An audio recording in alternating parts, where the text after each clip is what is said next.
Одбележани 72 години од бегството на политичките затвореници од затворот кај Црн мост во Битола.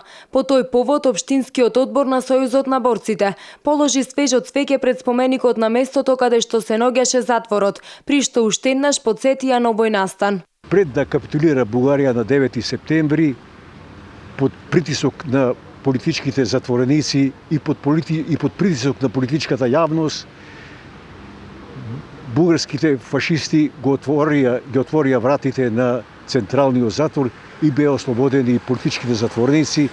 Околу 120 политички затворници, еден дел се приклучија на 7-та бригада, другиот дел замина во Егејскиот дел на Македонија и третиот дел отидоа во Морихово. Областниот централен бугарски фашистички затвор во Битола бил отворен во јули 1942 година и во него биле затворени политички затвореници од југозападна Македонија. Во затворот имало 250 учесници во народно-ослободителната војна и антифашистичкото движење. 50 од нив беа осудени на смрт со бесење, 20 на доживотна затворска казна, а останатите со строг затвор до 20 години.